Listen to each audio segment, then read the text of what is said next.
Merdeka belajar wujud yang nyata. Raih mimpimu juga cita-cita. Generasi emas Indonesia. Profil pelajar Pancasila tanamkan di dalam dada. Profil pelajar Pancasila, cerdas berkarakter itu kita.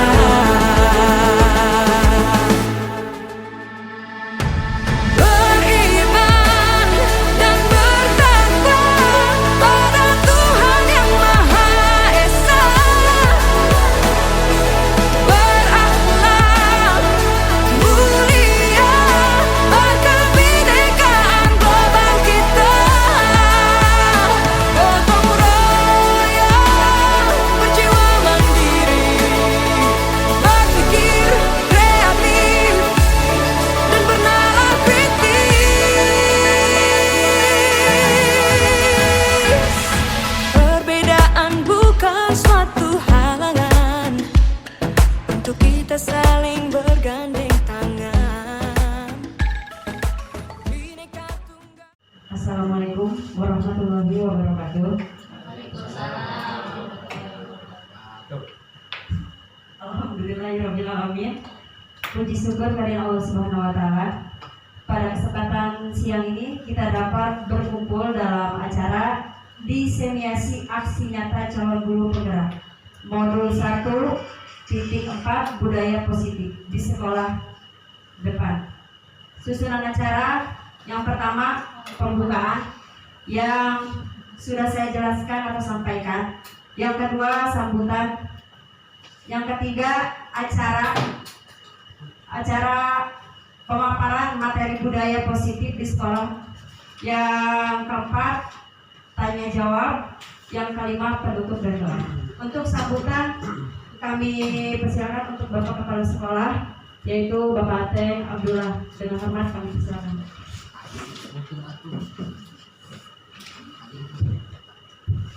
Assalamualaikum warahmatullahi wabarakatuh. Selamat siang teman-teman semuanya. Pertama, mari kita memanjatkan puji syukur Allah Subhanahu wa Ta'ala bahwa hari ini kita ada satu kegiatan di salah satu rekan kita yang ikut CGP. Pemaparan hari ini yang berkaitan dengan kegiatan beliau, dan tidak menutup kemungkinan untuk yang akan datang juga ada beberapa teman kita mungkin bisa mengikuti kegiatan seperti ini. Untuk itu kita saling membantu, saling mengamankan satu sama lain dalam kegiatan ini agar semuanya punya sinergitas antara yang satu dengan yang lainnya. Nah, kegiatan guru penggerak ini adalah satu program pemerintah yang dijalankan oleh pemerintah yang sasarannya adalah kepada guru yang tujuannya untuk meningkatkan kualitas pendidikan bangsa Indonesia juga, dan kualitas gurunya juga, ya. Jadi perubahan itu tetap kita ikuti, baik itu perubahan dalam kurikulumnya dan lain sebagainya, tetap harus kita ikuti demi untuk kemajuan bangsa ini. Sekali lagi untuk kita semua yang berada di SD Negeri Bantar Jaya 02, semoga teman-teman semuanya bisa mengikuti atau mengikuti program-program pemerintah, khususnya seperti sekarang ini. Salah satunya teman kita mengikuti program guru penggerak. Demikian sambutan singkat dari saya. Saya akhiri dengan billahi taufiq wal hidayah. Assalamualaikum warahmatullahi wabarakatuh. Terima kasih untuk Bapak Kepala Sekolah. untuk acara selanjutnya pemaparan materi budaya positif di sekolah oleh Ibu Hidayati. Kami persilakan dengan sama-sama. Bismillahirrahmanirrahim. Assalamualaikum warahmatullahi wabarakatuh. Semangat pagi. Semangat pagi. Semangat pagi. Semangat pagi. Dan alhamdulillah pagi ya, dan mudah-mudahan saya ucapkan terima kasih sebelumnya kepada Bapak Kepala Sekolah yang telah memberikan ruang dan waktu serta dukungan yang cukup untuk saya dapat menyelesaikan program guru penggerak. Terus kepada Bapak dan Ibu guru SD Barata Jaya 02 saya ucapkan juga banyak-banyak terima kasih. Semoga amal kebaikannya hanya Allah yang bisa membalas, karena saya tidak bisa membalasnya. Oke, mungkin di sini saya tidak bermaksud untuk menggurui ataupun memberikan memberikan sesuatu yang istilahnya sudah mungkin Bapak Ibu sudah miliki. Di sini saya hanya memberikan sebuah tugas bahwa inilah tugas saya sebagai guru penggerak, harus menyampaikan apa yang saya miliki saat ini, ilmu yang saya dapatkan dalam program ini. Jadi dengan duduknya Bapak dan Ibu di sini adalah sesuatu yang alhamdulillah, rasa bahagia saya tidak bisa saya ukur. Ucapan terima kasih saya tidak bisa saya ungkapkan dengan kata-kata. Mungkin untuk saat ini, kemarin kita sudah pendampingan dua saya juga tadi bersama dengan 5 rekan. Terima kasih kemarin sudah memaparkan modul 1, 2, dan 3. Nah, ini adalah salah satu tugas aksi nyata modul 1.4, yaitu budaya positif di sekolah. Kenapa harus disampaikan? Karena program ini tidak akan terlaksana tanpa dukungan Bapak serta Ibu di sekolah. Ya, mungkin yang pertama saya sampaikan adalah kita bersalam dan bahagia.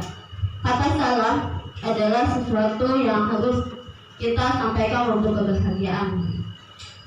Ya, jadi salam dan bahagia suatu berkah bahwa saya mendoakan Bapak Ibu semua dalam keadaan yang selalu berbahagia. Amin ya.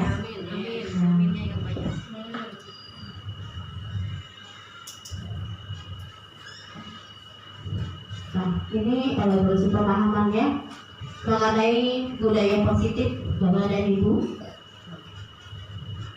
Tidak perlu diperkenalkan mungkin ya. Nah, ini agendanya tadi pembukaan dan kompetensi dan capaian umum serta pemahaman inti, eksploitasi, dan tadi ada beberapa ekspresi. Kita bikin kesepakatan kelas dulu ya. Jadi nanti saya mohon Bapak Ibu untuk tidak merekam kegiatan, tidak ya, terus menggunakan alat tulis, selalu berpikir positif ya. Tepat waktu nanti mudah-mudahan kita selesai dalam 1 jam 4, dan ketika bertanya raise hand dulu atau angkat tangan terlebih dahulu ya.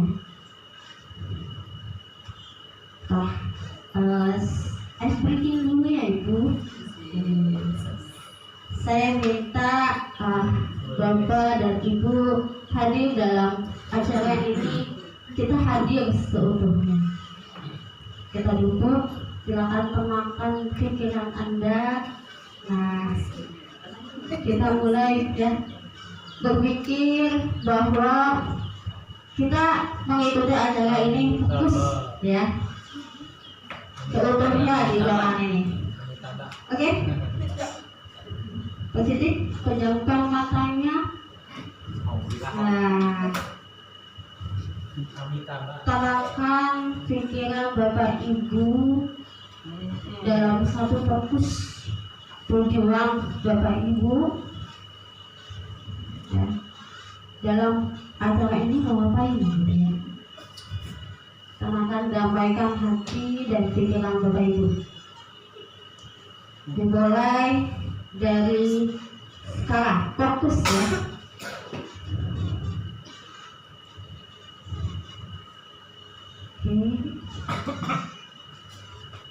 Oke. Sudah ketemu? Oke, selesai. Nah, berarti sudah fokus ya. Jadi nanti tidak ada lagi yang berpikir bagaimana belanjaannya di rumah. Ya. Kita fokus belajar di sini, ya. Jadi nanti pemaparan materinya kita ambil saja, relate saja, ya. Maksudnya seperti itu. Tadi tidak usah tegang, ya.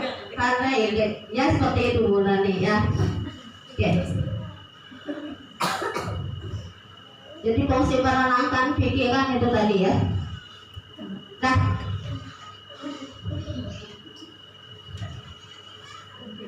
di sini saya mempunyai pertanyaan sebelum kita ke materi.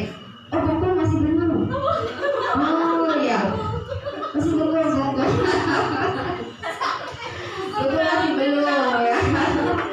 Oke, Pak Bapak Ibu, di sini silakan Bapak Ibu renungkan pertanyaan pematik dari saya. Setuju atau tidak setuju hukuman dapat mendisiplinkan anak? Simpan dulu ya.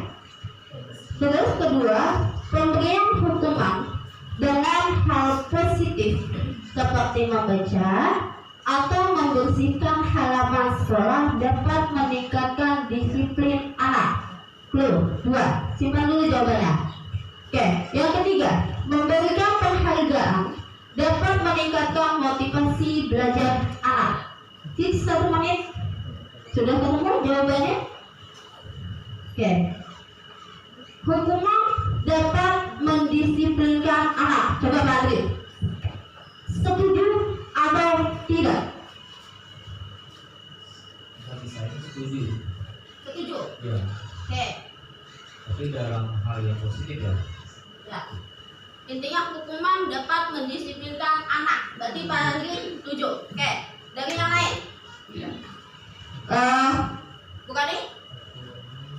Hukuman dapat mendisiplinkan anak. Setuju atau tidak? Saya kurang setuju. Tidak setuju. Tidak setuju. Oke. Gue? Coba. Coba Bu Eli. Atau siapa yang mau nyoba lagi? Ayo, setelah Bu Eli. Hukuman dapat mendisiplinkan anak. Bagi saya tidak setuju. Oke, silakan. Tergantung hukumannya seperti apa. Kalau hukumannya yang positif mungkin ya masih dapat diterima, tapi kalau yang negatif tidak. Contoh dari positif? Ya mungkin seperti contohnya yang membaca itu membaca. Nah, ya. Coba baca dan lain sebagainya. Oke. Bu Devi, kau coba. Setuju atau tidak? Jika hukuman dapat mendisiplinkan anak, pemberian hukuman dengan hal positif seperti membaca dan membersihkan halaman sekolah dapat meningkatkan disiplin anak. Yang ketiga, pemberian penghargaan dapat memotivasi belajar anak. Oke, Bapak mau coba? Coba. Ya, coba. Saya pada dasarnya hukuman itu ya tinggal tergantung hukumannya. Hukuman itu kan ada yang bersifat memotivasi atau punishment ya, seperti itu. Kemudian ada yang bersifat fisik juga. Ya, pada pendidikan zaman-zaman kolonial mungkin ya ada hukuman untuk anak-anak itu yang lebih kepada fisik gitu.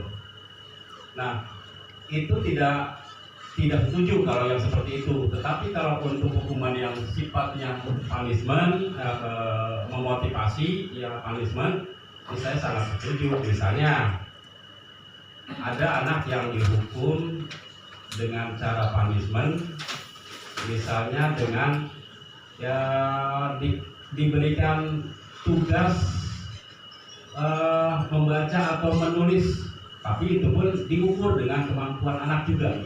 Ya, diukur dengan kemampuan anak juga. Jangan terlalu banyak dia menulis, jangan terlalu banyak dia membaca. Gitu. Disesuaikan, diimbangi dengan keadaan siswa juga, seperti itu. Terima kasih. Ada yang lain? Faudin, Panjai, boleh? Monggo. Oke, cukup.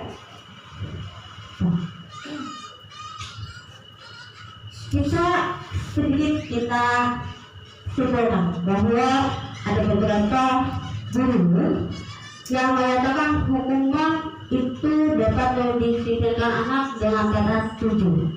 Ada beberapa juga yang menyatakan tidak setuju. Nah, yang kedua, pemberian hukuman dengan positif tadi harus dibarengi dengan kemampuan siswa, ya. Terus pemberian penghargaan di sini belum ada yang menyinggung, ya. Pemberian penghargaan dapat meningkatkan motivasi belajar siswa. Bagaimana? Bisa? Bisa. Nah, kita melakukannya tidak? Tidak. Bukankah setiap kali kita bagi rapor? Ya sih? Tapi merata tidak? Merata tidak? Yang dikasih juara berapa? 1, 2, dan 3. Nah, ini ya. Kata motivasi belajar anak kadang bisa menyakitkan untuk sebagian siswa. Karena apa? Ada kan bahasa ini. Kadang penghargaan bisa membuat jadi masalah. Kok saya tidak ya Bu? Kok saya kasih? Tidak selamanya penghargaan dapat meningkatkan motivasi belajar anak. Ya, tidak selamanya. Nah, yang dimaksud dengan hukuman tetap saja sifatnya menyakitkan. Jadi tidak diperkenankan karena bersifatnya adalah hukuman. Biarkan tanda tanya yang besar dulu sampai sini. Kok bisa begini ya Bianti menyampaikannya? Oke. Mohon maaf sekali lagi, saya bukan untuk menggurui saja, tapi ini berbagi ilmu saja. Tadi saya bilang ini tetap yang namanya hukuman itu menyakitkan. Jadi tidak diperkenankan untuk diberikan kepada siswa. Tadi pemberi penghargaan saya bilang tidak selamanya bisa memotivasi belajar anak, bahkan bisa menjadi sebagai pembuat masalah. Nah, ya. Oke. Lanjut ya. Nah, disiplin positif dan nilai kebajikan. Oke, Bapak Ibu silakan tepalkan tangannya. Nah, dorongan ketika saya menyuruh Bapak Ibu mengepalkan tangan apa? Semangat. Dorongan ketika Bapak Ibu saat ini mengepalkan tangan, apakah dorongan sendiri? Apa dorongan saya? Dorongan saya. Tapi apakah saya bisa mengatur pola tangan ibu yang kanan dan kiri maunya? Tidak. Intinya kontrol emosi tetap ada di Bapak dan Ibu. Iya, terus saya bilang semangat, gitu kan? Ya? Ini yang sederhana. Walaupun di sini Tuhan pernah mencoba ya. Iya tuh. Kata Pak Udin, iya Ah, berarti pengen seperti ini. Iya. Jadi kegiatan kepala yang terjadi itu dasarnya adalah yang mengontrol emosi itu adalah kita sendiri. Ya. Nah ini ya, harusnya di kata sobek tadi keras ya. Diskon benda atau sesuatu yang sangat berharga untuk Anda. Nah, sekarang silakan coba benda yang paling Bapak Ibu sukai. Apa? Nah, setelah itu remas kertasnya. Bapak menentok, silakan disobek, bukan disobek. Saya setolak saja ya. Kita coba.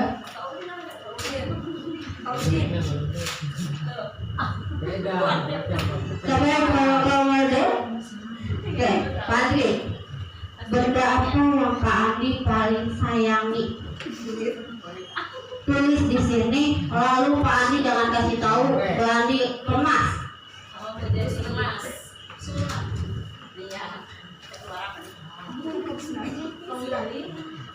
Jangan lama. Benda yang paling disayangi saat ini.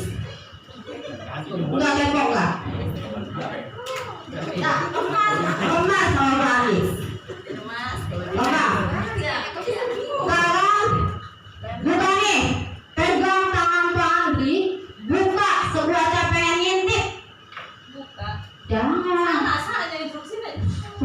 Kemas yang kencang biar ini tidak diketahui. Tapi buka nih, mencoba mengambil apa yang menjadi hak Pak Andri. Coba. Ayo.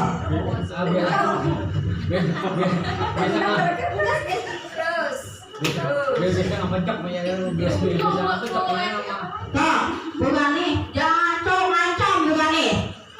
Jangan sampai tunggu Pak Andi harus sekuat mungkin mempertahankan apa yang mau. Ayo apa Mbak? Wah, gitu. Bisa. Kepo nih. Nah, kepo kan kepo. Dibuka, boleh dibuka. Itu boleh. Kosong. Nah, berarti saat ini dia tidak memiliki apa? Uang. Jadi benda yang disayangi oleh Pak Andri adalah uang. Jadi uang segalanya buat Pak Andri dibandingkan harta atau apapun ancaman yang sedang dilakukan oleh Bukani dan Bro. Ya, jadi seperti itu ya. Jadi di sini tadi ada bujukan. Bukannya mau bujuk ya, coba buka gitu ya. Di sini dilakukan. Terus langsung, ayo coba buka gitu. Diperanin, dirayu juga ya.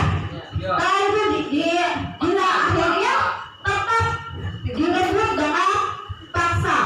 Nah ini ya perubahan. Ini ya ketika kita melakukan perubahan harus ada dorongan dan motivasi di dalam diri kita sendiri ataupun orang lain. Paham Bapak Ibu? Ya. Sebenarnya kita menyayangi benda yang kita miliki, tetapi dalam suatu paradigma perubahan harus adanya dorongan motivasi dari dalam maupun dari luar. Nah, ilusinya. Guru adalah sebagai pengontrol murid, betul atau tidak? Betul Pak? Betul. Kritik. Nah, seringnya kita mendapatkan kritik dan membuat orang merasa bersalah dapat menguatkan karakter. Ketika kita dikritik oleh teman ataupun orang lain, jadi harus membuat kita menguatkan karakter kita. Betul nggak? Contohnya betul, tadi betul katanya. Menguatkan karakter. membuat orang merasa bersalah dan dapat menguatkan karakter. Bu Yanti ngajarinnya tidak dapat dimengerti, kata Bu Nur. Kenapa Bu Nur? Suara Bu Yanti kurang jelas, terlalu kecil. Akhirnya ada penguatan di dalam diri kita bahwa berarti besok ajaran suaranya harus agak khas. Itu maksud dengan penguatan karakter kita. Bukan ketika dikritik kita malah marah. Tapi tenang. Tapi kebanyakan seperti itu. Nah, itu hak. Kan ada bilang hak. Menguatkan karakter di sini. Minum air. Menguatkan karakter di sini bisa karakter positif ataupun karakter negatif. Malah salah satu penguatan karakter negatif. Tapi kalau kita memperbaiki apa yang kurang di dalam diri kita adalah penguatan karakter positif. Penguatan karakter positif secara efektif, jadi tidak bertele-tele menyadari apa kesalahan kita, ini akan menjadikan manfaat. Oh iya, ini penting diperbaiki untuk pengajaran. Oh iya, ini untuk menuju pembelajaran lebih baik. Ini akan bermanfaat. Terus orang dewasa, nih ya, ilusinya adalah orang dewasa memiliki hak untuk memaksa, betul atau tidak? Betul. Betul? Tidak. Tidak. Paksa. Betul. Enggak. Setuju? Enggak setuju. Sudah setuju Bu ya? Kenapa gue? Ayo coba. Orang dewasa memiliki hak untuk memaksa. Berarti memaksa terhadap murid kita, terhadap yang lebih muda. Betul atau tidak? Tidak. Alasannya Bu ya? Karena setiap orang itu mempunyai hak yang sama. Ya. Mempunyai hak yang sama, baik yang dewasa maupun yang tua. Tadi Pak Udin, ya, tadi katanya iya, orang dewasa harus, gitu ya. Kenapa Pak Udin? Orang dewasa itu harus bersifatnya memaksa. Wow. Karena dalam belajar anak yang kurang bisa paksa. Jadi menurut peneliti Udin, saya simpulkan bahwa kita itu orang dewasa sebagai guru dan murid adalah anak kecil. Kalau tidak dipaksa tidak mau belajar, mungkin bisa diterima ya Pak Udin ya. Tapi perlu digarisbawahi Bapak Ibu, anak kita itu bukan kertas kosong. Mereka punya pribadi kodrat yang ada di dalam dirinya. Kodrat terhadap anak yang ada di dalam dirinya. Jadi di sini kita tidak memiliki hak sepenuhnya sebagai orang dewasa untuk memaksa dia. Kita hanya berfungsi menuntun saja. Ketika dia salah, menurut kita hanya perlu menuntun ke arah supaya kembali ke jalan yang benar lah kalau bahasa ininya ya. Ketika dia tidak bisa belajar, tidak mau belajar, kita hanya untuk mengalahkan saja, tapi tidak berhak untuk kata ini memaksa. Mungkin Pak Udin kata memaksanya mungkin dengan rayuan ya Pak Udin ya. Nah ini maksudnya lebih dikontekskan ya, memaksanya. Dari 4 ilusi bahwa paradigma terkontrol ya, ini bahwa guru sebagai pengontrol murid. Bagaimanapun tingkah dan laku seorang guru, kita harus mengontrol murid. Lalu kritik akan selalu membuat orang merasa bersalah dan harus menguatkan karakter.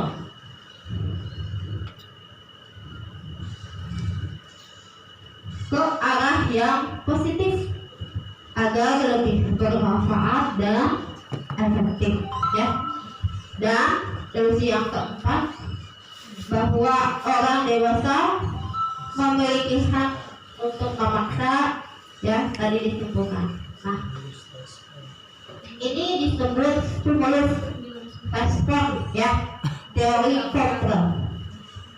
Jadi ketika kita ingin mengubah orang agar berpandangan sama dengan kita, maka kita harus berusaha memahami pandangan orang tentang apa yang ingin sama dengan kita. Kalau kita ingin mengubah orang tapi kita tidak mau berusaha memahami orang lain, berhasil atau tidak? Tidak, ya.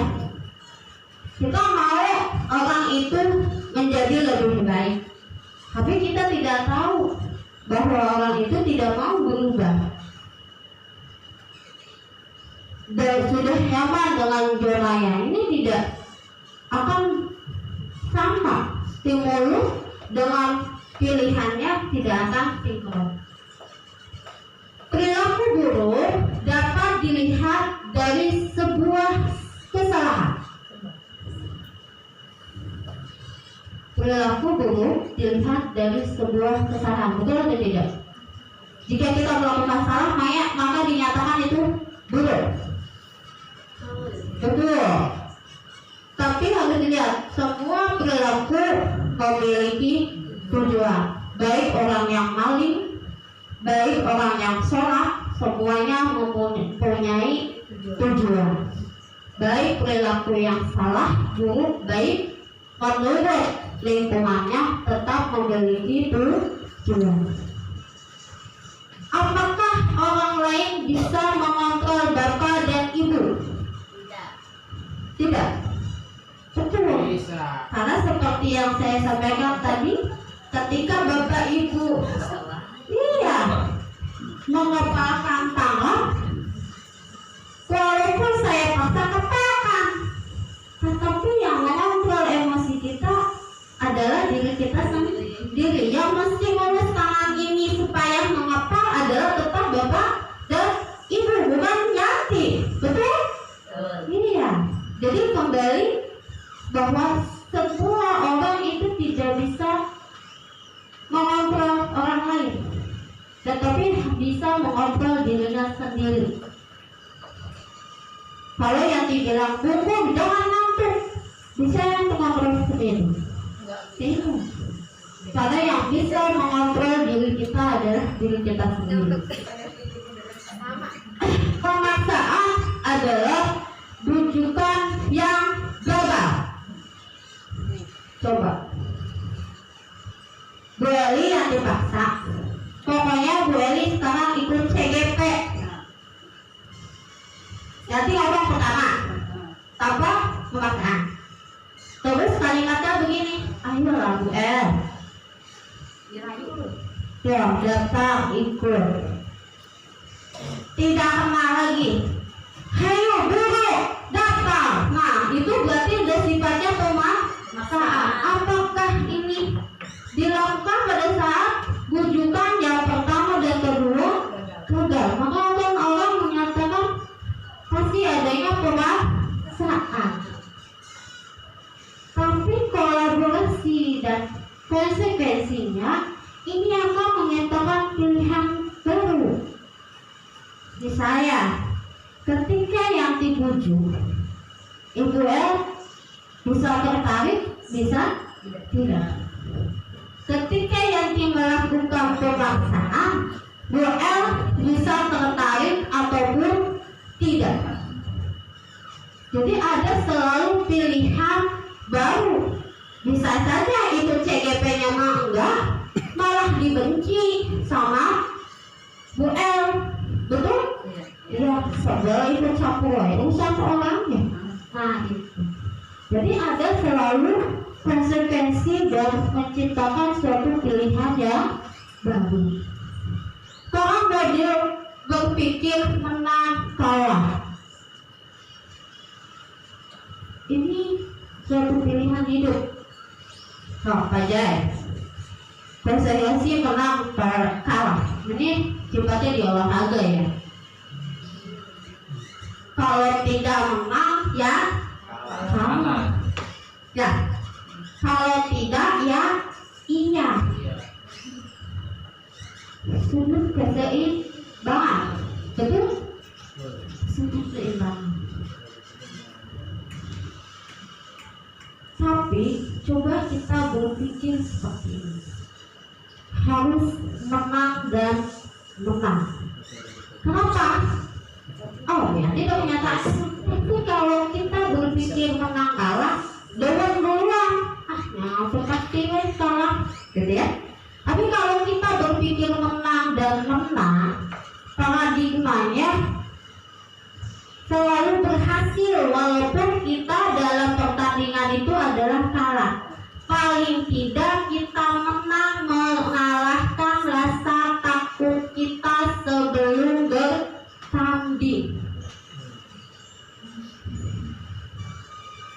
Paham gak nih maksudnya?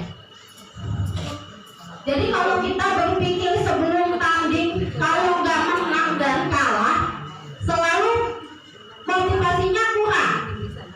Tapi kalau kita selalu sebelum bertanding itu berpikirnya menang dan menang, pasti menang.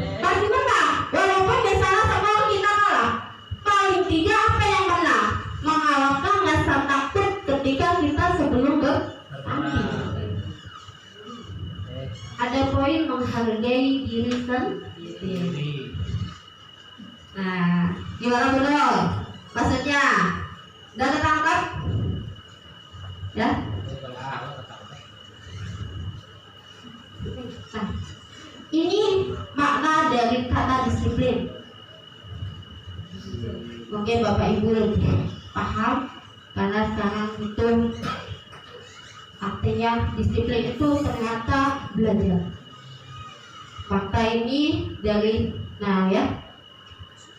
budaya kita, kata disiplin itu selalu harus mengubah sesuatu yang dilakukan seseorang pada orang lain untuk mendapatkan ini. Patuh. Ya, disiplin itu harus mendapatkan kata patuh kalau di Indonesia itu. Nah, ketidaknyamanan bukan dengan apa yang kita dihargai atau mencapai tujuan mulia.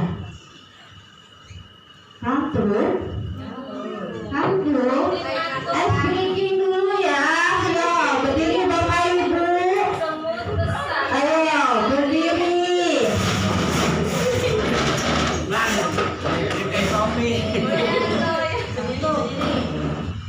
Tepuk sukses ya.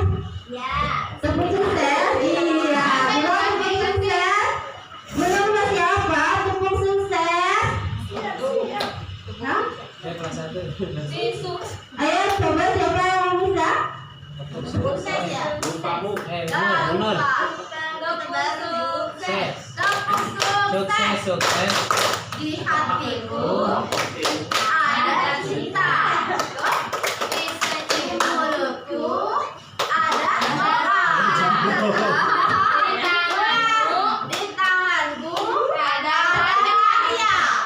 Sukses. Yes. Ulang ya.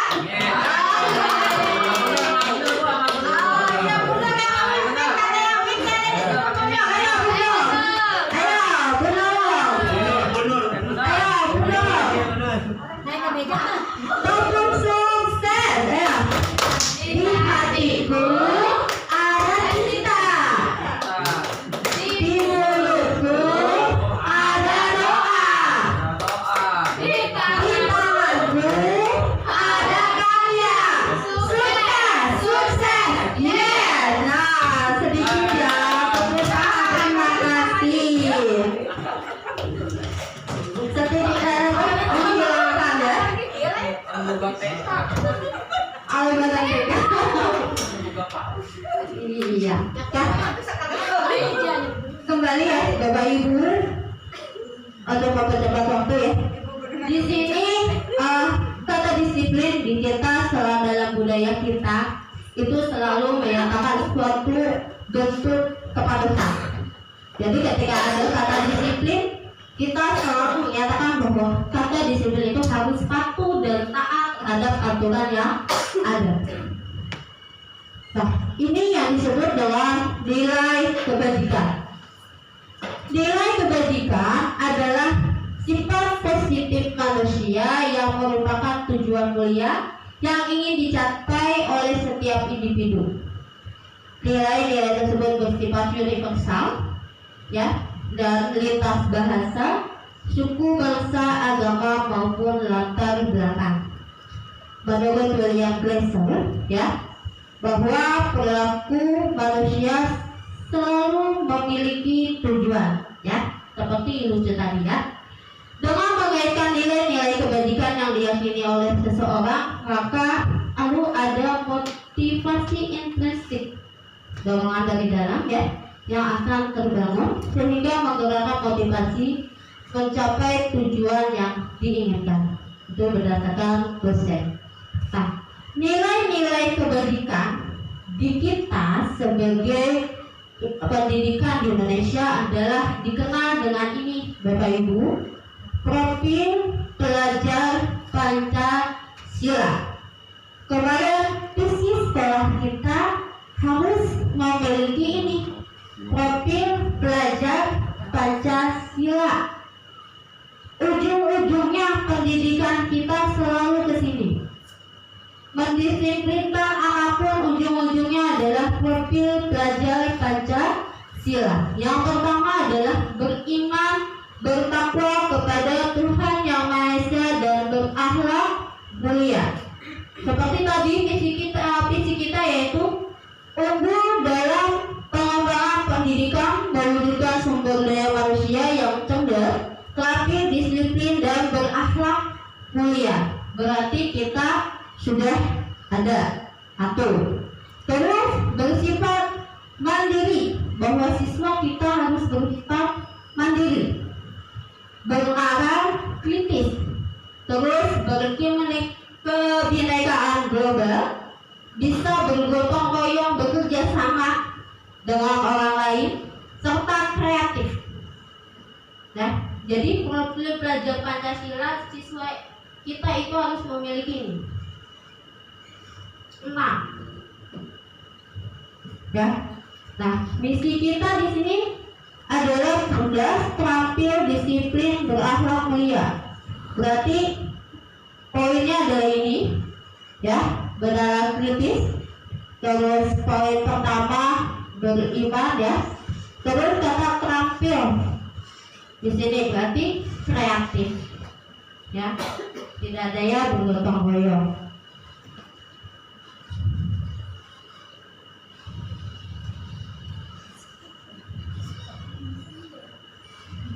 Nah, tadi ketika kita berperilaku, kita ada dorongan motivasi atau dorongan motivasi. Motivasi itu ada 3. Ada eksternal, ya. Di sini orang biasanya berbuat sesuatu itu untuk menghindari ketidaknyamanan atau yang disebut dengan hukuman. Misalnya, siswa datang tepat waktu karena tidak mau dihukum oleh kita sebagai guru. Itu dorongannya. Jadi apa yang akan terjadi bila saya tidak melakukannya? Jadi kalau saya tidak datang tepat waktu, pasti ibu akan menghukum. Jadi itu ada motivasi untuk menghindari rasa tidak nyaman ketika disuruh. Yang kedua, untuk mendapatkan imbalan dari orang lain. Kalau guru saya berjuang, saya mendapatkan uang untuk dorongan di dalam diri kita. ya. Jadi untuk mengharapkan imbalan, atau kalau bukan nih membantu Bu Yanti, nanti Bu Pani dibeliin bakso. Nah, berarti mendapatkan imbalan. Imbalannya apa? Bakso. Niatnya juga membantunya karena bakso. Nah, ya, niatnya karena bakso, seperti itu. Yang ini yang paling baik, ya. Motivasi untuk tujuan disiplin yang positif. Untuk saat ini menurut Yanti ini yang paling baik. Karena ketika orang menghargai dirinya sendiri, maka dia akan melakukannya dengan hatinya, bukan karena imbalan ataupun bukan karena beban. Kalau saya datang tepat waktu, itu karena saya menghargai diri saya sebagai seorang guru dan karena saya sayang kepada murid. Itu kalimat untuk yang ini. Tapi kalau untuk kalimat yang ini dan ini bisa aja dengan kalimat kalau saya datang tepat waktu itu karena saya takut diomelin oleh bapak kepala sekolah dan takut diomelin sama wali murid. Itu yang kedua, ya. Oke, lanjut ya. Nah, manusia itu harus merdeka menurut Ki Hajar Dewantara. Merdeka itu apa? Mereka bebas utang. Konsepnya adalah merdeka dan bebas hutang. Boleh ya. Jadi arti terlepas tidak hanya terlepas dari perintah, tetapi juga cakap untuk memerintah dirinya sendiri. Berarti Pak Udin motivasinya saya harus merdeka dan bebas hutang. Itu salah satu konsekuensi merdeka. Ya, pada ini merdeka. Jadi pola pikir orang tentang sesuatu yang merdeka itu akan berbeda. Nah, di sini dihukum oleh penghargaan. Tadi kita konsumsi bahwa penghargaan tidak selamanya menjadi motivasi belajar. Nah ini contohnya, ya. Perlakuan penghargaan berlaku sama dengan hukuman dalam artian meminta atau membujuk seseorang melakukan sesuatu untuk memenuhi suatu tujuan tertentu dari orang yang meminta atau membujuk. Dorongan itu akan berpengaruh pada ini. Bagaimana pengaruh jangka pendeknya, bagaimana jangka panjangnya, bagaimana ketika penghargaan yang menghukum itu berlaku. Terus penghargaan yang mengurangi ketepatan sehingga penghargaannya tidak efektif dilakukan, bahkan merusak hubungan. Misalnya, mundur di sini adalah salah satu menurut Bapak Kepala Sekolah adalah guru teladan. Bapak Kepala Sekolah memberikan ribuan hadiah, dikasih bonus misalnya 200.000. Bu kami otomatis tidak terima, ya, atau Bu Devi tidak merasa terima. Maunya berapa? Kan saya mateh katanya, saya juga datang tepat waktu, ya, saya juga ngajar, nambah lagi Bu kami. Administrasi paling bagus kan saya, dengan gitu ya. Ini Bapak akan merusak sebuah hubungan. Maksud kepala sekolah baik ya, memberikannya dulu, tetapi ternyata itu akan menimbulkan malah merusak hubungan. Apakah penghargaan itu efektif? Tidak, malah dimusuhin kan guru oleh Bu Devi dan lain guru teladan katanya gitu ya. Tetapi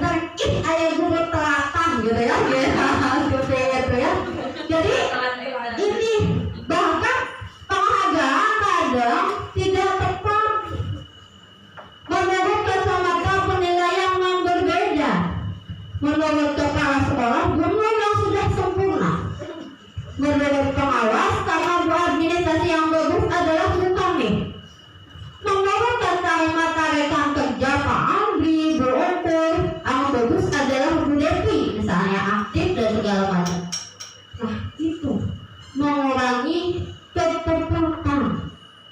Ada juga yang bersifat hukuman. Apa ya yang bersifat hukuman?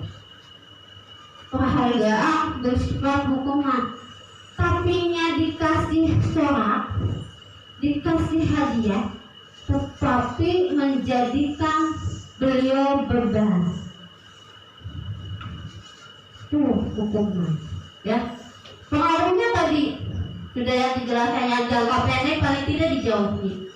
Dan jangka panjangnya mungkin segala perintah yang disampaikan oleh Bapak Kepala Sekolah tidak akan mau dilaksanakan oleh Bu kami, Bu Devi, karena udah ada Bu Umum saja, guru teladan gitu ya, ada guru teladan gitu ya.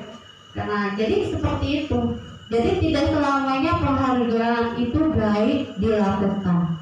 Seperti apa yang dilakukan. Nah, penghargaan pun akan bisa menurunkan kualitas. Harus pintar ini gitu ya. Sudah beradministrasinya sudah bagus, sudah merasa bagus, sudah merasa sudah terkenal ya, sudah merasa berilmu atau bisa di siswa misalnya. Sudah nomor 1, akhirnya tidak mau belajar lagi. Terus bagi yang guru teladan, sudah dikasih reward ini, ya udah aja. Hadiahnya udah nyampe mah ya sudah gitu kan. Ini akan menurunkan kualitas. Bahkan ini mematikan kreativitas yang tadinya diagung-agungkan. Pak Andri itu hebat. Pak Andri harus bisa gitu ya. Apa-apa harus bisa terus. Ini yang disebut mematikan kreativitas. Dorongannya apa? Tetap di dalam diri sendiri. Tepat tidak tepat, penghargaan dan hukuman itu bagaimana cara mengambilnya. Oke, di sini ketika kita memberikan pengakuan, kita harus memberikan secara khusus pribadi ataupun kepada semua murid. Harus secara ini ya Bapak Ibu, konsisten. Jangan hari ini dikasih bintang, besok enggak. Akhirnya kamu hari ini aku nilai 10, kamu nggak dikasih bintang ya. Jadi konsisten. Terus semua murid jangan pernah memberikan bintang kepada satu orang itu saja. Ganti yang betul, jangan bintang sama Jahra aja betul di kelas 5 ya. Ganti yang lain ya. Bisa secara khusus dan secara pribadi. Kalau kira-kira khususnya pengakuannya secara langsung, oh iya si Jahra itu bagus gitu ya. Nah ini kemarin saya perhatikan. Jadi ketika saya perhatikan ini pengakuan. Nah rasa empatinya besar. Situasinya pada saat murid ya seperti ini. Ketika menghargai nilai kebajikannya adanya rasa kepedulian. Membangun kata nilai kebajikan terhadap siswa ini yang sulit. Kenapa? Di dalam diri kita sendiri belum tentu ada. Apakah kita sudah memiliki rasa empati besar terhadap orang lain? Apa memiliki kepedulian terhadap sesama? Apakah ada rasa tanggung jawab di dalam diri kita terhadap diri kita sendiri? Ini dulu yang harus ditanamkan di dalam diri kita sebelum kita dalam situasi seperti ini.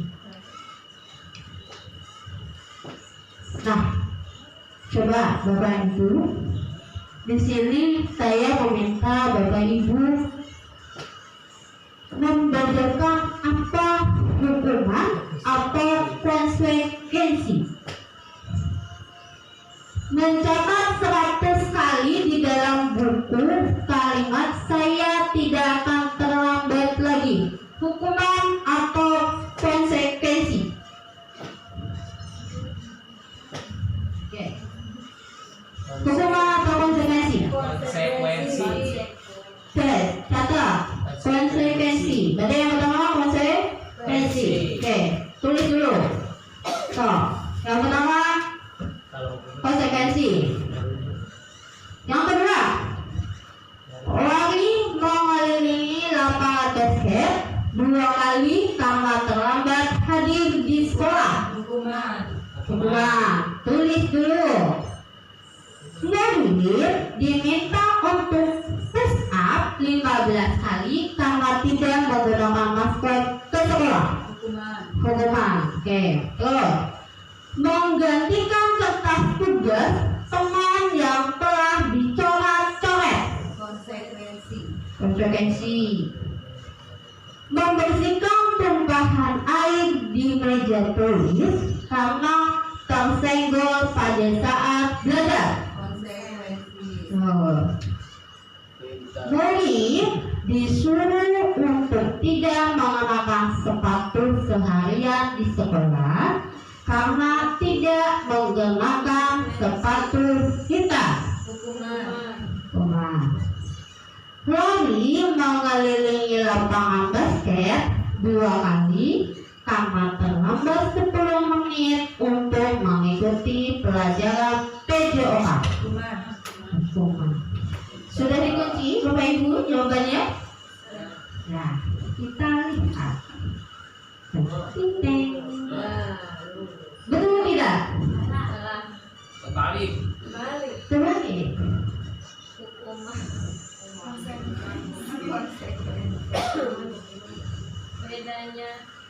Bedanya hukuman dengan persepsi apa gitu ya? Nah, kita pahami dulu.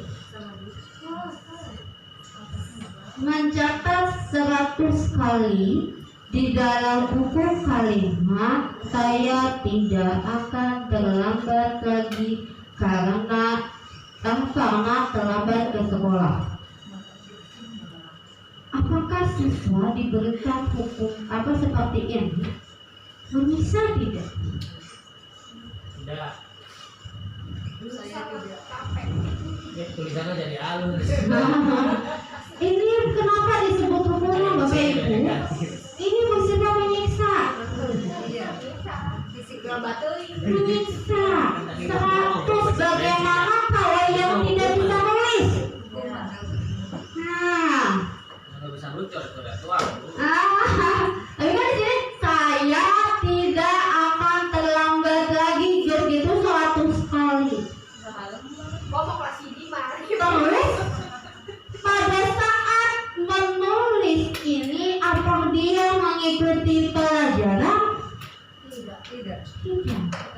Makanya ini disebut hukuman. Sifatnya menyakiti. Lari mengelilingi lapangan basket sudah jelas. Oke. Gitu. Ini mengganti kertas tugas ya, bedanya saja langsung ya. Mengganti kertas tugas teman yang dicoret-coret. Kenapa ini bukan hukuman tapi konsekuensi? Ketika kita berbuat salah harus bertanggung jawab, bukan menghukum. Ya, kalau cek bahasa Sunda wayang gantian. Tuh ya. Iya, ini menumpahkan air terus disuruh membersihkan. Ini bukan hukuman, tidak bersifat menyakiti, tapi bentuk satu penerapan budaya positif yaitu tanggung jawab. Ketika berbuat salah harus melakukan perbaikan. Nah ini murid disuruh untuk tidak mengenakan sepatu seharian karena tidak sepatu hitam. Karena peraturannya adalah sepatu itu harus berwarna hitam. Menyakitin tidak? Nyakitin, ngeker ya. Hitam. Seperti itu. Terus lari mengelilingi basket. Kalau terlambat ini termasuk kalau di pelajaran PJOK ada kesepakatan kelas biasanya. Ya, yang terlambat walaupun ini bersifat menyakiti, karena ini pelajarannya ini anggap saja sebagai pemanasan, makanya tidak bersifat menyakiti hukuman. Ini adalah konsekuensi. Dah, bisa kebedain Bapak Ibu? Ya, bisa. Kalau tidak menyakiti itu berarti bukan hukuman. Tapi ketika Pak Andri menyakiti itu adalah hukuman. Ya, Pak Andri ya? Iya. Iya. Nah, ini ya. Iya dong. Ini pengertiannya apa yang tadi bukan ditanya. Sebenarnya perbedaannya apa Bu Yanti? Ya, oke. Yes. Ya, di sini. Ya. Hukuman itu seperti apa? Ini konsekuensi. Sesuatu yang menyakitkan harus terjadi, ya. Di sini anak fisiknya, di sini hanya sebagai tidak nyaman. Tadi sudah ngapel lagi tidak nyaman, ya. Tuh. Terus anak kadang jadi benci, capek nih. Bukan untuk memperbaiki ya, benci. Terus kalau konsekuensi anak kadang oh ya udah, gitu ya. Disiplin, gitu. Ada yang stimulus tanggapan. Kalau hukuman itu selalu dipaksakan. Tapi konsekuensi itu salah satu bentuk tanggung jawab. Tapi kalau hukuman selalu dipaksakan, seperti itu. Paham Bapak Ibu ini? Perbedaannya? Perlu dipaparkan lagi? Tidak ya? Oke, lanjut. Nah, dalam menciptakan budaya positif ada yang disebut dengan restitusi. Nah, ini restitusi Bapak Ibu, dan sudah saya lakukan kemarin. Restitusi adalah proses menciptakan kondisi bagi murid sehingga mereka bisa kembali pada kelompok mereka dengan karakter yang lebih kuat. Proses kolaboratif mengajarkan untuk murid mencari solusi untuk masalah mereka. Ya. Intinya untuk membantu. Kita sering ya memanggil anak. Ya, ini perbedaan ya. Ini ciri-cirinya. Nah, coba Bu ya. Kemarin memanggil anak kelas 6. Sebenarnya kita sudah melakukan restitusi. Ketika kita tidak menyalahkan anak itu, ya, memperbaiki hubungan. Kita tidak menyalahkan. Kenapa naik? Ini disilat-silat. Tapi kita ditanyakan, kenapa kamu melakukan itu? Distabilkan, dikembalikan. Tapi tidak disalahkan. Ya. Untuk apa? Untuk memperbaiki. Ya. Untuk memperbaikinya. Di situ. Jadi kalau restitusi itu dilakukan guru untuk mencari sebuah solusi yang ada. Ya, mencari solusi yang ada. Jadi selalu belajar dari kesalahan yang ada. Nah, ini keyakinan kelas.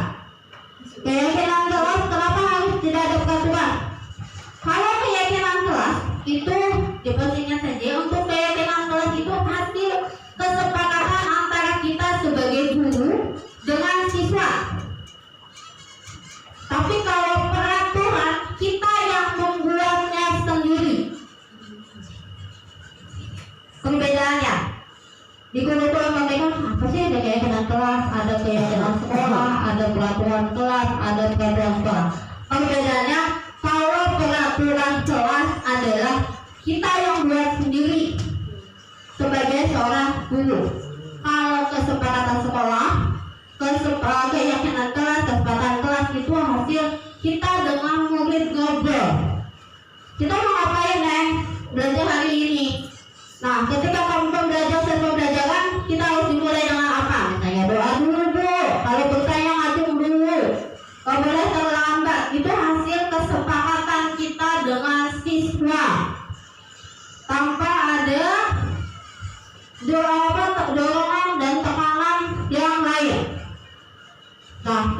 Bapak Ibu yang penting, dari peraturan kelas kita membuat sebuah keyakinan kelas.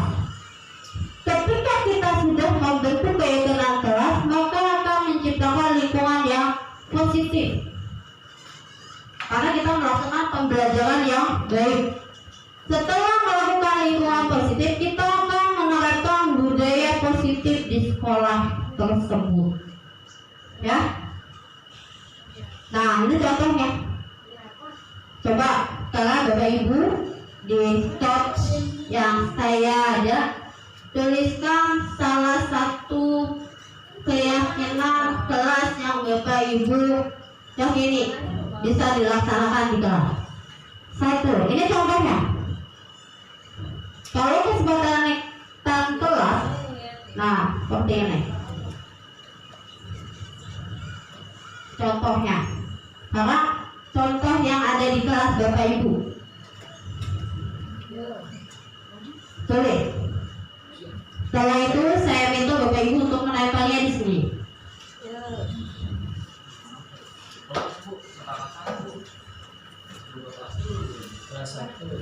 Tidak, silakan. Apa misalnya seperti apa?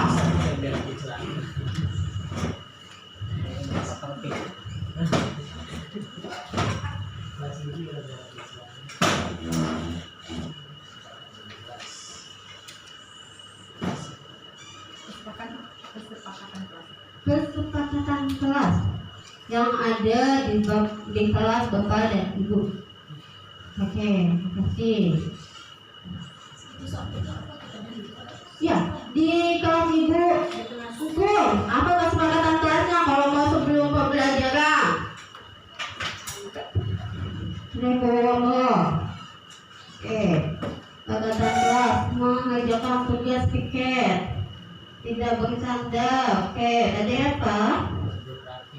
Duduk yang rapi. Ya, apa lagi? Jangan saling mengejek. Oke. Sakit salah gimana? Gak apa-apa, Bu. Gampang. Oke. Berdoa sebelum dan sesudah. Oke. Senyum, salam, salim sapa. Oke. Udah? Kodi apa? Jangan merokok di kelas. Oke.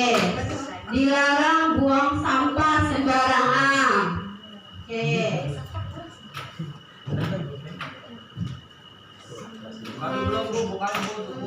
Belum.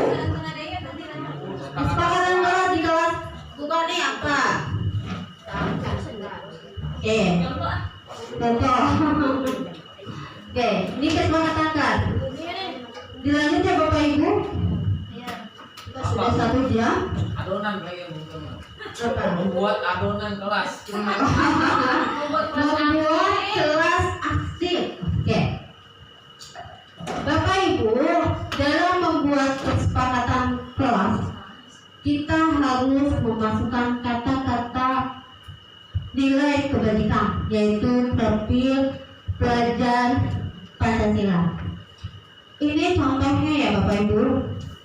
Membuat kesepakatan kelas, misalnya kita datang tepat waktu dan mengucap salam. Profil pelajar Pancasila itu berapa? Mengucapkan salam. 1. Ya. Menjaga kebersihan sekolah. Apa? 2. Profil pelajar apa? 4. Disiplin ya? Ya. Ini berdoa sama ya tadi. Aktif dalam pembelajaran, tadi kreatif ya, di kreatif. Jadi membuat sebuah kesepakatan kelas tidak bisa jauh-jauh Bapak Ibu. 6 poin itu saja dikembangkan. Nggak usah jauh ke kanan, ke kiri, udah 6 poin aja. Saling Yang tadi.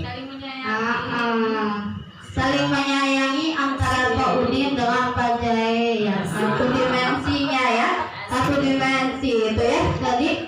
Jadi kamu atuh. ya, yang dimaksud keyakinan kelas ini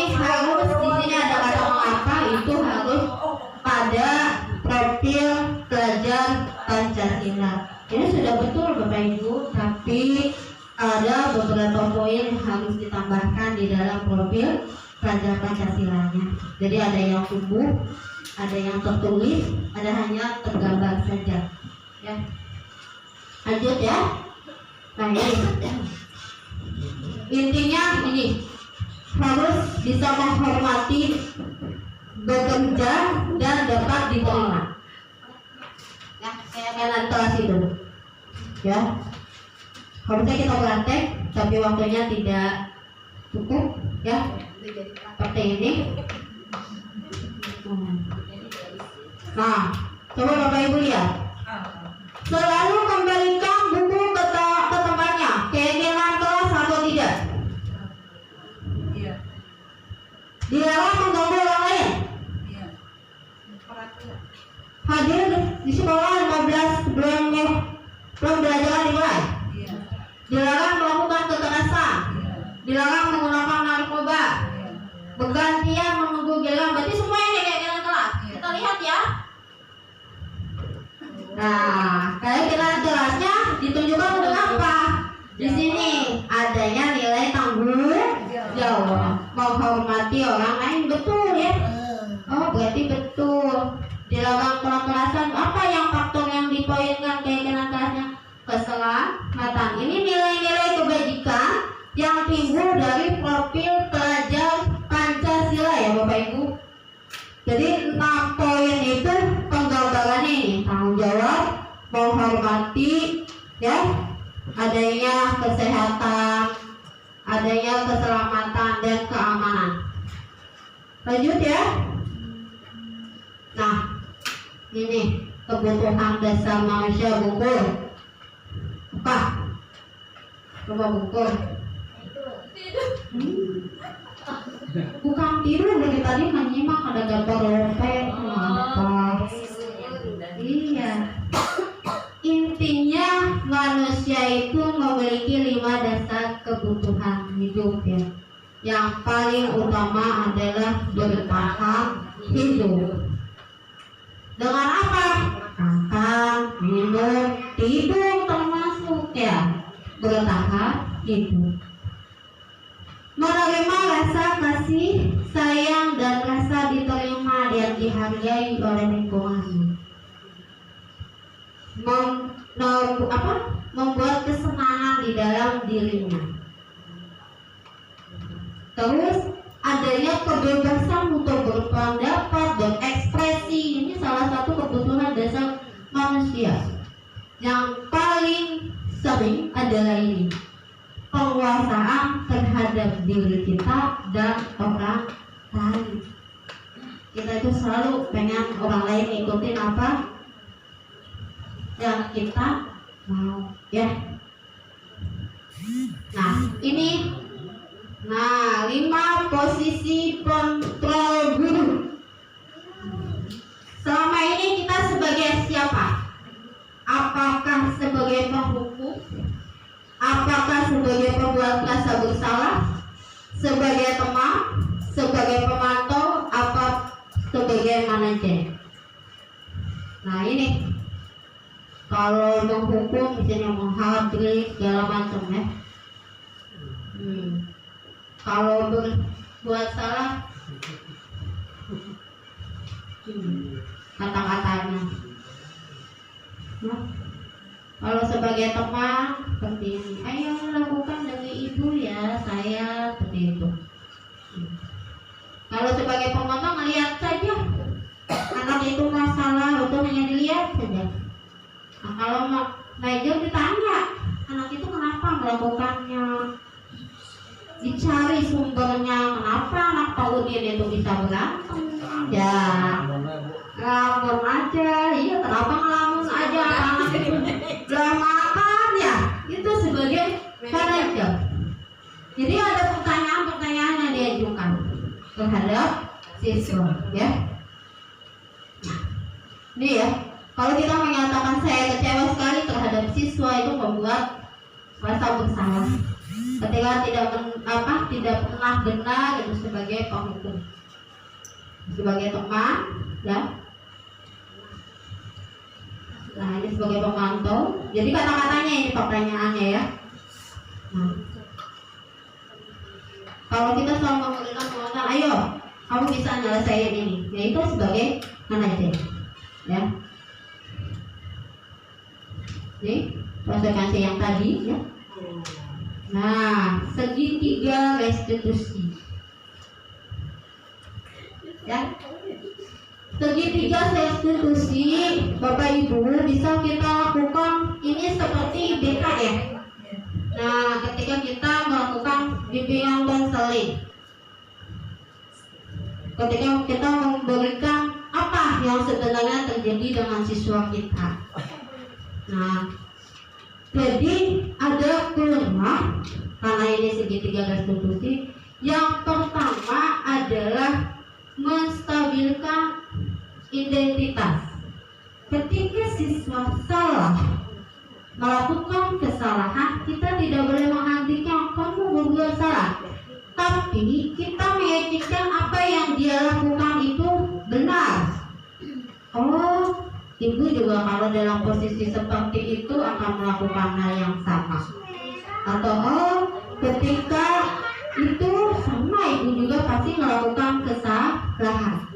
Ini yang disebut menstabilkan identitas, membawa anak yang salah terhadap diri kita sendiri, seolah-olah yang dilakukan oleh orang itu adalah sama ketika kita melakukannya. Jadi jangan kamu, Devi, ini salah, kamu ya mengganggu saja si Mirja misalnya. Iya. Jadi itu sebagai penghukum, tapi di dalam restitusi jadi harus dibawa bahwa anak itu bukan dia saja yang melakukan hal itu. Nah, setelah itu divalidasi kenapa anak itu bisa melakukan misalnya mencoret-coret buku misalnya ya. Tadi ini dengan pertanyaannya, kamu tentu punya alasan mengapa kamu melakukan itu. Nah, ditarik lagi bahwa kamu melakukan sebuah kesalahan. Tadi diiyahkan, betul yang ditindak. Setelah itu ditarik kembali bahwa kamu telah melakukan kesalahan tersebut. Alasannya apa, Bu? Ya, setelah itu nilainya apa yang kamu langgar? Misalnya, Bu Nani berantem dengan buku. Karena ini ya, kenapa misalnya? Kayak buku teh somong si Nani na Bu Yanti gitu kan, ngomong kasar. Kadang terakhirnya buku marah-marah gitu kan. Nilai yang dilanggar oleh Bu Nani apa? Tidak menghargai orang lain. Jadi ditarik ke sini. Ya. Ditarik kepada nilai yang telah disepakati. Setelah itu berikan penguatan bahwa ketika dewasa kamu pengen jadi apa? Kalau kamu berlaku salah, jadi ditarik ke masa depan, tidak saat ini. Seperti itu segitiga restitusi ya. Oke. Nah, ini di sini tadi sudah sebagian refleksi. Nah, Bapak Ibu, di akhir penghujungnya, silakan refleksikan hal apa yang dapat mengubah paradigma atau cara pandang yang Bapak Ibu dapatkan. Setelah itu, perasaan apa yang muncul selama mengikuti sesi ini? Terus, apa kata makna, disiplin, dan motivasi? Nah, peran Among, yang disebut peran Among itu Ki Dewantara ya. Sebagai teladan atau sebagai apa di situ. Terus makanya Bapak Ibu tuliskan di voice note yang menjawab 4 pertanyaan refleksi dari paparan yang saya sampaikan. Hal baru apa yang dapat mengubah paradigma saya yang saya dapatkan. Jadi Bapak Ibu mendapatkan pandangan atau ilmu apa hari ini. Terus perasaannya saat ini, apa perasaannya ingin memperbaiki atau bagaimana? Nah, peran Setelah tahu seperti ini, apakah Bapak Ibu ingin menjadi teladan atau menjadi motivasi atau selalu menjadi pendorong bagi siswa-siswinya? Tuturi Handayani, ingat sosok pelado, ingat madia bangun taso. Jadi ini yang mana? Ya, 4. Tulis di note yang tulis. Boleh dengan smile ya untuk perasaan, boleh dengan emoji tadi boleh ya, boleh dengan emoji jus ngantuk boleh gitu ya. Mangga Bapak Ibu, dan tempelkan di kolom refleksi yang sudah saya siapkan. Semuanya 4. Jawab 4-4-nya ya. Kalau untuk yang nomor 2 boleh emoji smile ya, emoji teh. Nah, boleh senyum boleh, boleh just ngantuk boleh ya. Sok mangga.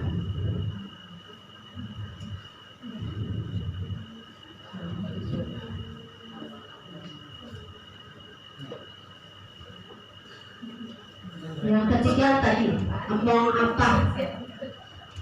Sistem omong apa?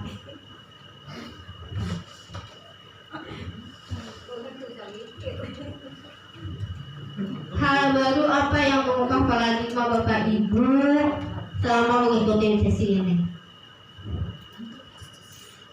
Emosinya apa? Apa senyum? Apa ngantuk ya?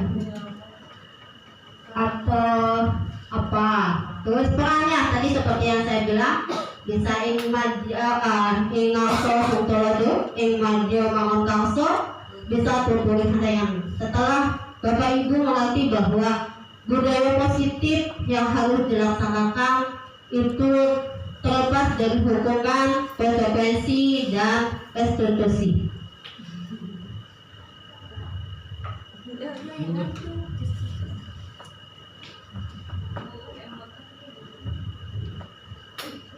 Sudah?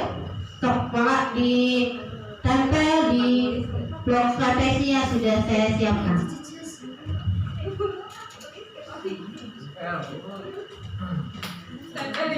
Itu tuh di situ tuh tempel.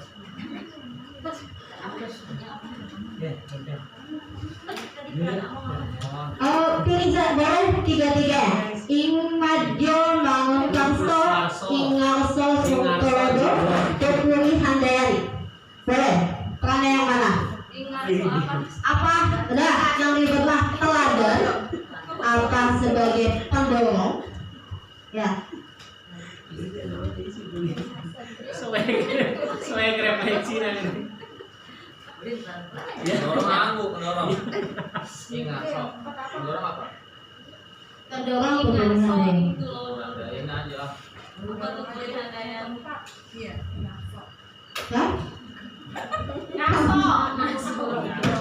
Di semuanya ada 3 Bapak Ibu. Yang pertama ingajo bangun tangso, ingaso sutolodo, dan tuturi handayani.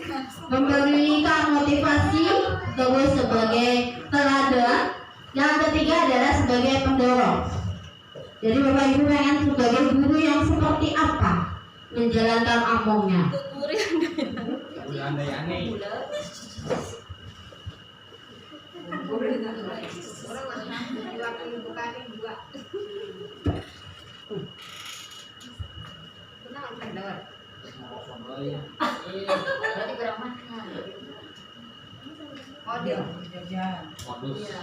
Tadi kita dahan.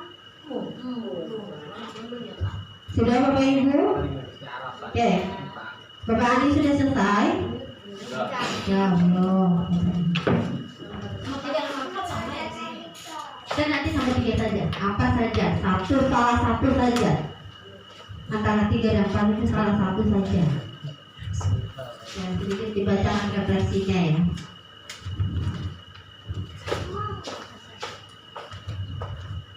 Mendapatkan ilmu bermanfaat. ada yang nangis, ada yang please katanya, ada yang bengong tapi ngantuk ya.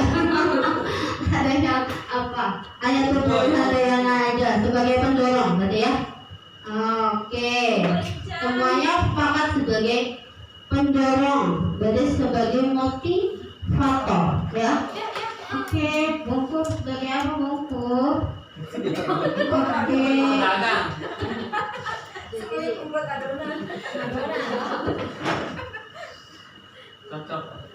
Lebih memberikan penghargaan terhadap amal. Iya, bagus ya. Tepuk tangan buat bungkus. Jadi dia ingin menjadi seseorang yang memberikan penghargaan terhadap orang lain. Berbeda sama yang lain ya, semua refleksinya. Oke Bapak Ibu, saya ucapkan terima kasih atas pertemuan hari ini. Mungkin tidak ada kata sempurna ya, seperti mus kemarin, bermimpilah kita dalam hidup tapi jangan hidup dalam mimpi. Artinya kita selalu berusaha untuk membangun apa yang kita inginkan, tapi bukan selalu diam, tetapi selalu bergerak dan selalu menggerakkan. Wabillahi taufiq wal hidayah. Wassalamualaikum warahmatullahi wabarakatuh. Selamat pagi. Selamat pagi.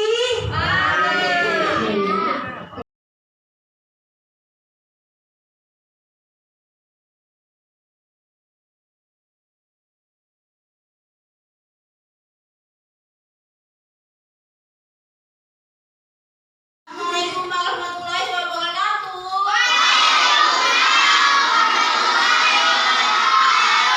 Selamat pagi. Pagi.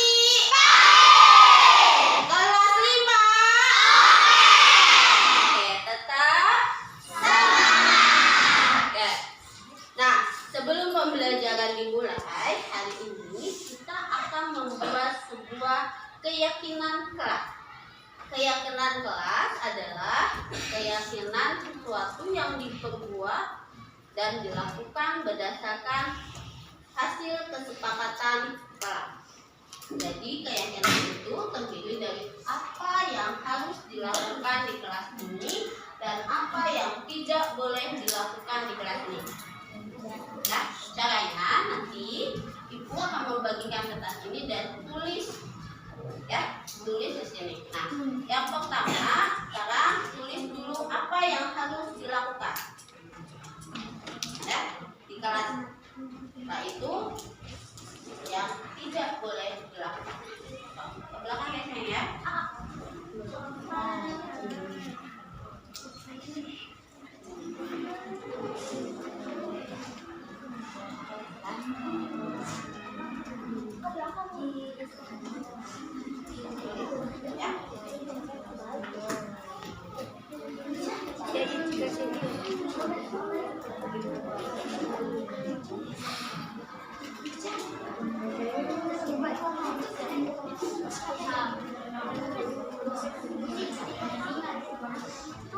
Apa yang boleh dilakukan di dalam kelas?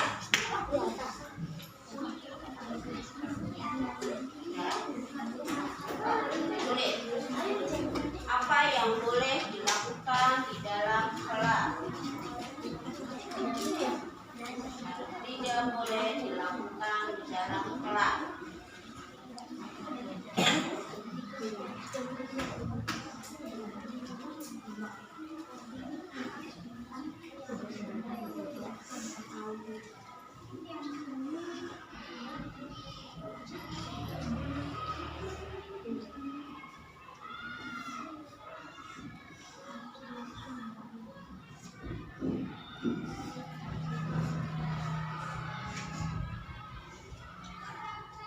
Sudah selesai?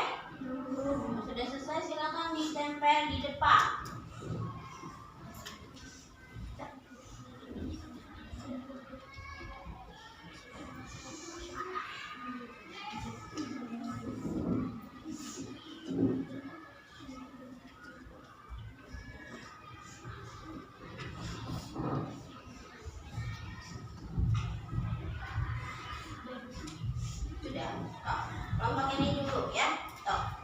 ya.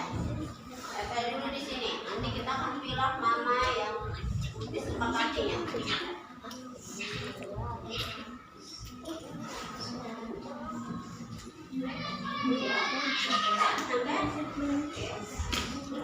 Dulu ya.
Dari 55 siswa sudah menulis apa yang boleh dan apa yang harus dilakukan.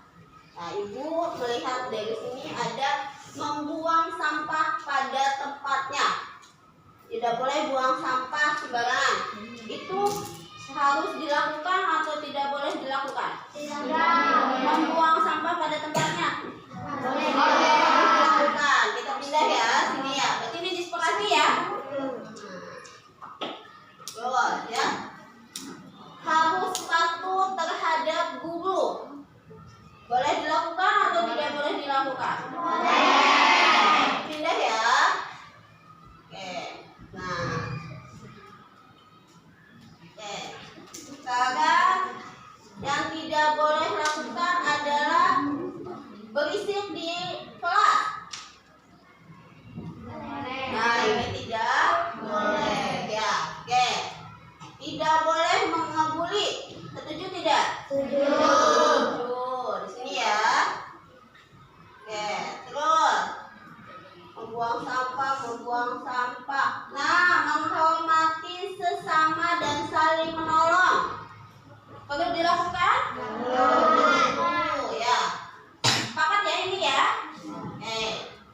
Terus belajar harus tepat waktu. Disepakati? Iya, harus dilakukan ya. Oke. Belajar tepat waktu ya. Terus di sini juga tidak boleh bermain di dalam kelas. Tidak boleh dilakukan. Sepakatnya ya? Bahwa kalau melanggar berarti ini melanggar ya. Nah, tidak boleh bermain di dalam kelas. Terus apa ini? Yang lainnya sama. Tidak boleh bekerja sama atau nyontek. Disepakati ya? Tidak boleh nyontek. Bagus tidak boleh nyontek? Tidak. Berarti ini yang tidak boleh dilakukan di kelas ini ya.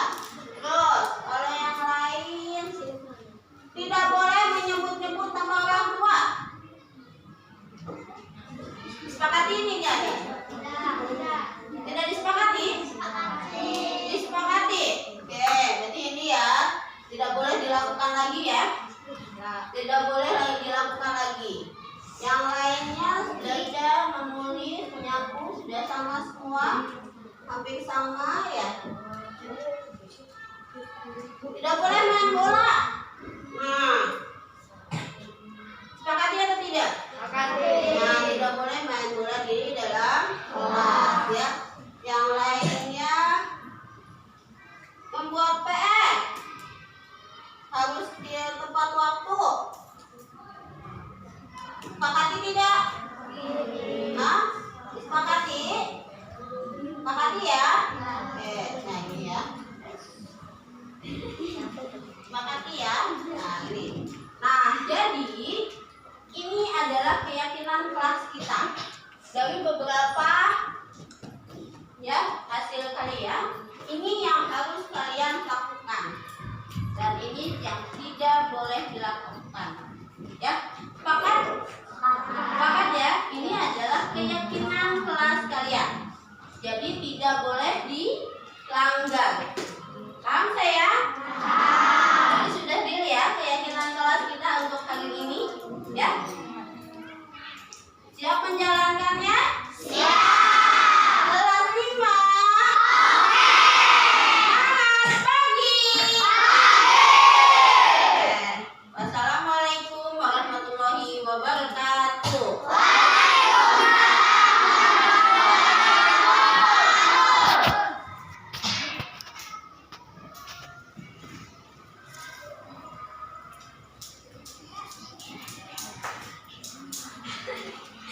Warahmatullahi wabarakatuh. Nama saya Zahra, kelas 5 SDN Bantar Jaya 02. Hari ini saya dan teman-teman bersama Ibu Guru membuat keyakinan kelas. Semoga keyakinan kelas ini menjadikan saya murid yang bertanggung jawab. Wassalamualaikum warahmatullahi wabarakatuh. Perkenalkan, nama saya Dita, kelas 5 SDN Bantar Jaya 02. Hari ini saya dan teman-teman bersama Ibu Guru membuat keyakinan kelas. Semoga keyakinan kelas ini menjadikan saya murid yang bertanggung jawab. Terima kasih. Wassalamualaikum warahmatullahi wabarakatuh.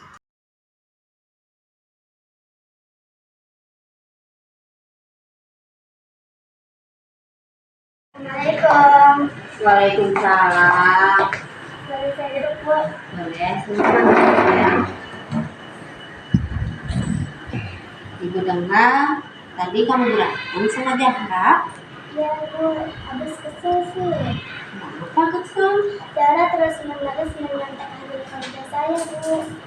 Oh begitu, wajar kalau marah. Jika ibu dalam posisi Nadia, ibu juga akan melakukan hal yang sama. Iya, Bu. Oke. Tadi apa yang dilakukan Nadia terhadap Zahra? Saya marah-marah, saya maki-maki Zahra sampai saya tidak sadar merobek bukunya, Bu. Oh begitu. Kalau berbuat seperti itu pasti ada alasannya.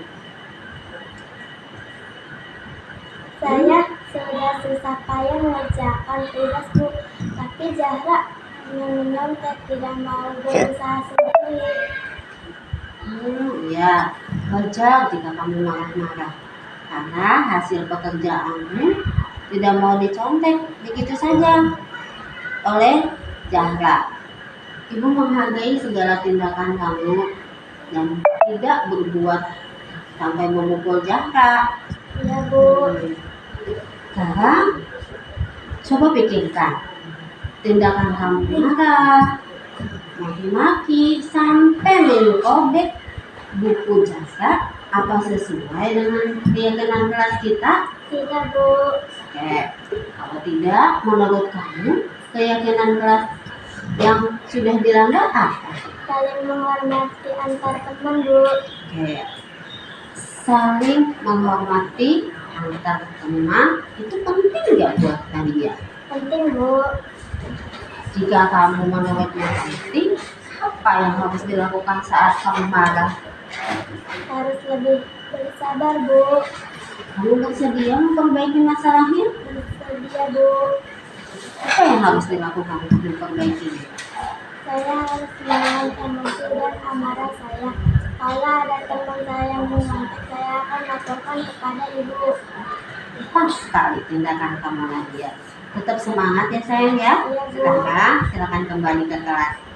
Terima kasih. Oke, sama-sama. Assalamualaikum. Waalaikumsalam. Assalamualaikum warahmatullahi wabarakatuh. Nama saya Nadia Raisa, kelas 5 SDN Bantar Jaya 02. Saya senang sekali diajak diskusi oleh ibu guru tentang mengendalikan emosi.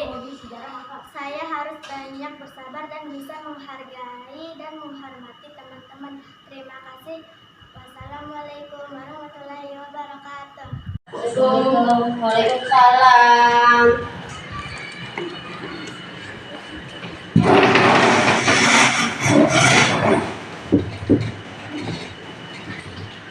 Ini saya. Oke. Anda jika tadi Ibu dengan laporan dari Ibu Agama, sepertinya kalian dalam masalah ya? Ada yang bisa Ibu bantu? Bisa ceritakan apa yang terjadi? Iya Bu, tadi jam agama kami main lempar-lemparan kertas, tapi tidak sengaja malah terkena wajah Ibu Nur, guru agama. Beliau sedang berjalan. Oh, jadi kalian melempar-lempar kertas di kelas, terus kena wajah Bu Nur. Iya Bu, Ketika sedang berjalan namanya? iya Bu. Oke, ada informasi yang ditambahkan? Kami tidak bermaksud melakukan Tapi apa? tapi kami tidak sengaja. Apakah kalian tahu saat ini kalian dalam masalah? Iya. Oke, Ibu di sini tidak akan mencari siapa yang salah. Di sini Ibu untuk mencari penyelesaian sama-sama. Berpikir untuk memperbaiki situasi ini. Kalian pasti melakukannya ada alasannya kan? Pasti seru melempar-lempar kertas begitu. Iya Bu. Ya, Ibu bisa melihat kalian rasa senang melakukannya. Tetapi yang kalian lakukan saat ini itu adalah merugikan orang lain. Ya, sehingga kalian sekarang dalam masalah. Iya Bu. Sekarang kita bicara tentang keyakinan kelas kita, keyakinan sekolah kita. Apa yang kalian sama Cika percaya? Yang mana hal yang belum kalian tunjukkan? Kita harus bersikap baik satu sama lain, menghormati orang lain dan menghormati diri sendiri. Oke, kalian berdua ingat dengan baik ya keyakinan kelas kita. Kita kembali pada ketika kalian main lempar-lemparan kertas dan mengenai Ibu Nur. Apakah ketika kalian melakukannya kalian menghormati orang lain? Tidak. Tapi kalian mendapatkan rasa senang. Menurut Ibu ada cara nggak sih untuk mendapatkan rasa senang yang lain? Iya Bu.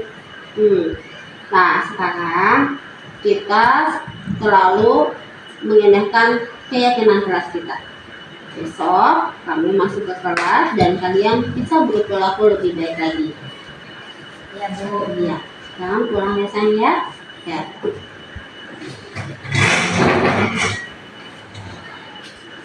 Assalamualaikum. Waalaikumsalam.